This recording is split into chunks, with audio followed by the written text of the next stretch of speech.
Jikalau untuk memelet seseorang itu ditatap dengan fokus, lalu bayangkan wajah orang yang akan dipelet. Astagfirullahaladzim. Allahu Akbar Mas Angga. Menurut saya, Assalamualaikum warahmatullahi wabarakatuh, ini tempat yang paling pas Mas Angga. Ya. Astagfirullahaladzim. Tapi bentar Mas, alangkah baiknya mungkin kita gelar doa bersama ya teman-teman, supaya semuanya dipermudah ya Mas ya. Iya. Mari Mas Angga berdoa bersama-sama. Alhamdulillah.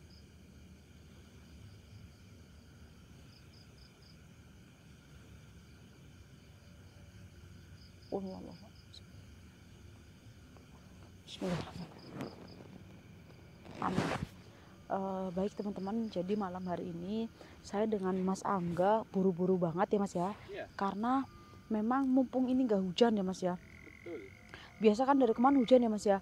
Jadi ini saya sangat buru-buru teman-teman, karena memang ada sesuatu yang ingin saya cari di tempat ini teman-teman, seperti itu. Jadi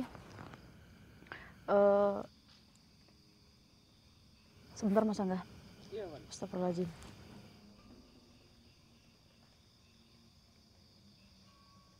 Kenapa Mas Angga? Sepertinya kamu kayak gelisah Mas Angga. Iya. Kenapa? Seperti ada yang lihat saya ini. Seperti ada yang memantau ya. Iya. Nah, seperti ini teman-teman. Jadi di bawah sana itu seperti ada kayak rawa gitu ya Mas ya. Iya, Mas. Bukan danau, tapi memang ada, mungkin itu dulu bekas kayak tambang gitu ya Mas, yang sekarang itu jadi kayak rawa ya teman-teman ya. Nah, mungkin dulu itu kayak orang nyari emas gitu ya Mas ya. Iya. Terus sekarang jadi kayak rawa gitu teman-teman. Itu dulu ya, dulu banget. Nah, kata para pemancing teman-teman, ada lele putih yang sangat besar sekali di rawa tersebut. Nah, banyak sekali mitosnya teman-teman yang ada di rumah. Jadi salah satu mitos yang ada di rawa tersebut teman-teman, memang itu bukan apa ya, nggak termasuk kayak tempat wisata gitu, bukan ya Mas ya. Karena itu terjadi dengan sendirinya gitu ya teman-teman, awalnya ya. Karena mungkin sering hujan gitu, jadi tergenang, jadilah rawa teman-teman. Nah, banyak orang mancing kan di situ. Nah, ini dari si pemancingnya ya Mas ya. Karena itu kan di apa kayak bawah jurang gitu ya Mas. Jadi jarang ada orang yang ke situ kecuali pemancing teman-teman. Nah, pemancing itu mengatakan bahwa sesekali pancingnya itu berat Mas, seperti dapat ikan yang besar. Nah, tapi ketika ditarik itu tidak ada apa-apanya dan umpannya itu utuh Mas Angga. Nah, terus sampai situ mereka tidak mencurigai apapun ya. Yang jelas waduh Mas Angga, saya nggak fokus sama sekali Mas Angga. Memang benar apa yang kamu tadi bilang, seperti ada yang memantau Mas. Iya. Aduh, benar saya nggak fokus Mas Angga. Ketambah juga energinya di sini lumayan besar ya Mas ya. Mungkin karena tempat ini jarang dijamak oleh manusia, makanya kelihatan lebih serem aja gitu ya Mas. Astagfirullahaladzim teman-teman, mari kita lanjutkan. Jadi para pemancing itu sering mengalami kejanggalan teman-teman di rawa tersebut. Seperti adanya apa ya Mas ya, keluar itu namanya blubuk-blubuk itu apa Mas? Ya gelembung-gelembung itu. Seperti adanya predator di situ Mas Angga. Nah, kemudian dijaring lah gitulah intinya Mas Angga ya, dijaring kan supaya dapat tuh ya Mas ya, apa sih yang ada di dalam situ ya Mas ya. Ternyata dapatlah itu lele putih yang sangat gede banget Mas Angga. Lele putih itu gede banget, tapi entah kenapa lele itu lepas lah ya teman-teman, walaupun udah kejaring itu bisa lepas. Nah, terus banyak juga pengakuan dari orang-orang yang mancing lainnya teman-teman, memang dia melihat kalau misalnya lagi mancing terlintas lele besar itu. Nah, hari misalnya hari-hari ke depannya itu para pemancing udah nggak curiga lagi Mas Angga, udah nggak udah nggak heran lagi dengan adanya lele putih yang besar di tempat itu Mas Angga. Dan ada satu pemancing yang dia itu memiliki kayak sejenis indera keenam gitu Mas Angga. Dia bisa melihat apa yang tidak kita lihat, seperti itu teman-teman. Jadi dia melihat bahwa adanya kayak siluman gitu Mas. Seorang wanita yang berjalan ke arah rawa tersebut Mas. Nah, umpama gini ya Mas Angga, ini rawa. Ada perempuan dari kejauhan, itu pemancing baru mau datang tuh, baru datang lah gitu ya teman-teman, belum mancing. Nah, itu ada perempuan menuju ke arah rawa tersebut. Nah, dia berjalan dengan pelan, dengan anggun, terus lama-lama dia menginjak air rawa tersebut, lama-lama maju makin dalam ya teman-teman, makin dalam, hilang. Nah, si anak indigo yang mancing ini, dia mengatakan bahwa ikan lele tersebut ada hubungannya dengan perempuan yang tadi saya ceritakan Mas Angga. Iya. Nah, maka dari itu teman-teman, tapi tidak ada korban jiwa di sini teman-teman. Cuma memang ada larangan lah sedikit.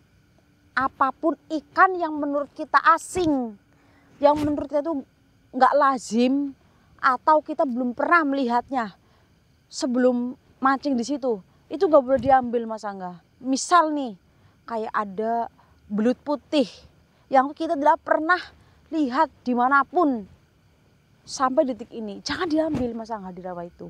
Itu katanya ya Mas ya. Maka dari itu saya akan menarik perempuan. Saya yakin dia ada di rawa tersebut Mas Angga. Itulah yang sedang memantau kita malam hari ini Mas. Jadi daripada seuzon aja lah nih kita saling nuduh ya Mas ya. Kita buktikan saja teman-teman. Mumpung ini cuaca lagi bagus-bagusnya tuh. Langitnya sampai oranye kayak gitu Mas Angga. Iya makanya.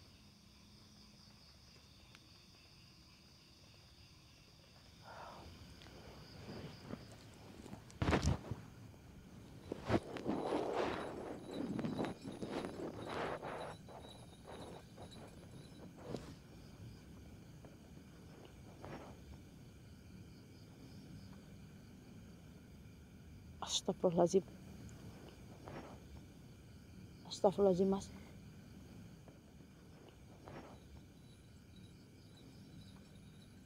Dengar ada suara seperti lonceng yang berbunyi itu Mas. Krincing krincing krincing gitu. Bukan kayak lonceng sih. Kayak gelang yang ada bulet-buletnya itu kan bunyi ya Mas ya. Astagfirullahaladzim.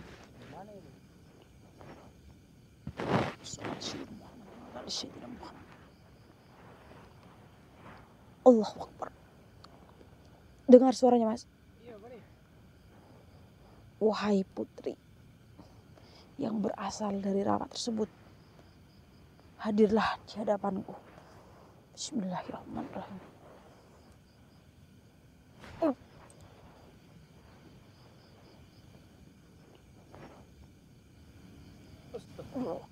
Allah. Bismillahirrahmanirrahim. Allah Akbar.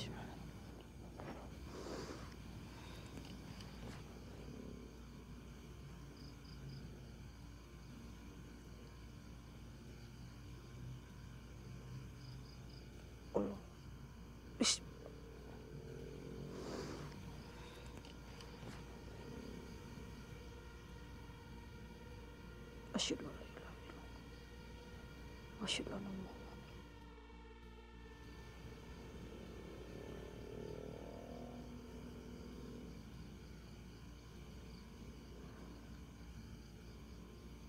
Dia harus membaca mantranya sebanyak 11 kali teman-teman.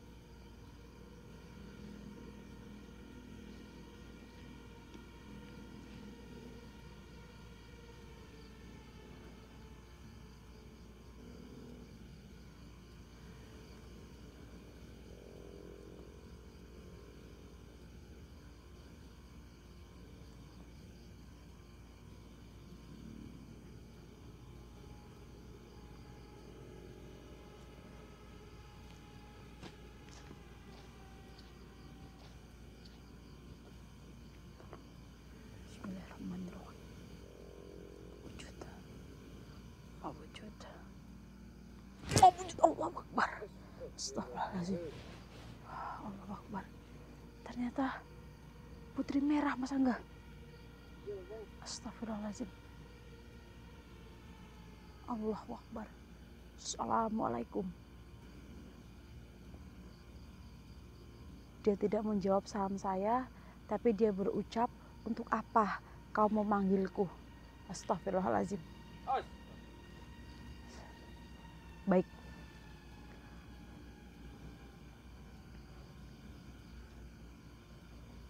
Allahu Akbar. Berarti benar kamu berasal dari rawa tersebut yang menyerupai lele putih yang sangat besar.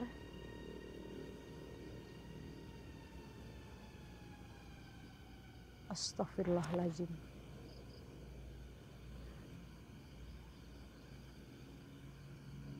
Kenapa wujudmu di rawa itu menjadi seekor lele putih yang sangat besar? Jadi dulu kamu adalah seorang wanita cantik yang mempunyai kelebihan. Bahkan banyak laki-laki yang meminta tolong kepada kamu jika mereka ingin memelet perempuan. Emangnya kamu bisa membantu orang-orang tersebut? Astagfirullahaladzim. Dengan cara memberikan kantil merah kepada orang yang butuh pertolongan kamu. Itu caranya supaya mereka bisa memelet targetnya. Bagaimana caranya kantil merah itu bekerja? Jadi kantil merah tersebut, jikalau untuk memelet seseorang, itu ditatap dengan fokus, lalu bayangkan wajah orang yang akan dipelet. Lalu bacakan 21 kali mantra yang kamu berikan. Lalu kenapa kamu bisa berubah menjadi seekor lele? Astagfirullahaladzim. Jadi dulu teman-teman, ada seperti orang pintar lah, sesepuh gitu teman-teman. Bisa dibilang ya mungkin kayak datu gitu teman-teman. Dia tidak suka dengan apa yang diajarkan oleh perempuan ini teman-teman dulunya. Kan perempuan ini bisa membantu seseorang yang butuh pertolongannya, yaitu kalau mau memelet orang. Jadi ada kepala suku di daerah tersebut, mungkin ya teman-teman, seperti datu-datu yang tidak suka atas apa yang dia ajarkan. Jadi dia itu bersumpah teman-teman, dan dia bersumpah karena dulu di sini tempatnya memang banyak sekali rawa teman-teman. Dia bersumpah sudah dengan cara mengusir, dengan cara jangan tinggal di tempat ini, pergilah, jangan membantu orang untuk melakukan kayak gitu pelet-pelet ya Mas ya. Yeah. Jadi orang tersebut itu bersumpah Mas Angga, kalau misalnya kamu masih melakukan itu lagi, saya bersumpah kamu tidak akan menjadi manusia lagi. Kamu akan bersekutu dengan hal goib dan tubuhmu akan berubah menjadi seorang ikan. Dan disebutlah di situ teman-teman, seekor ikan teman-teman, dan ikan itu disebutnya ikan lele, seperti itu teman-teman.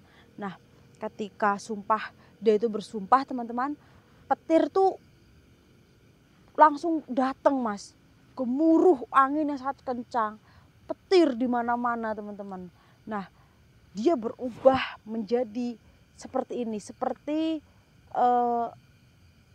jelmaan iblis gitu ya Mas ya teman-teman.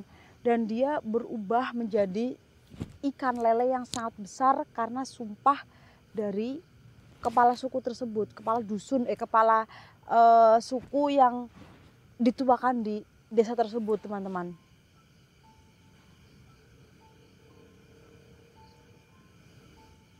Astagfirullahaladzim. Jadi kamu bisa melakukan, bisa membantu orang-orang yang minta pertolongan kamu, seperti melakukan santet dan segala macam, santet pelet. Jadi itu karena memang keturunan. Jadi nenek kamu adalah seorang dukun. Jadi kamu dapat warisan ilmunya, begitu Mas Angga. Makanya mungkin orang ini takut Mas Angga kalau dia masih tinggal di desa ini. Seperti itu teman-teman. Kalau misalnya ada keturunan dukun, berarti dia ini kan tidak asing lagi dengan makhluk gaib Mas Angga. Dia memang punya kelebihan yang tadi seperti saya awal bilang Mas Angga, yaitu karena memang dia ibaratnya bisa berteman dengan makhluk gaib teman-teman, seperti itu.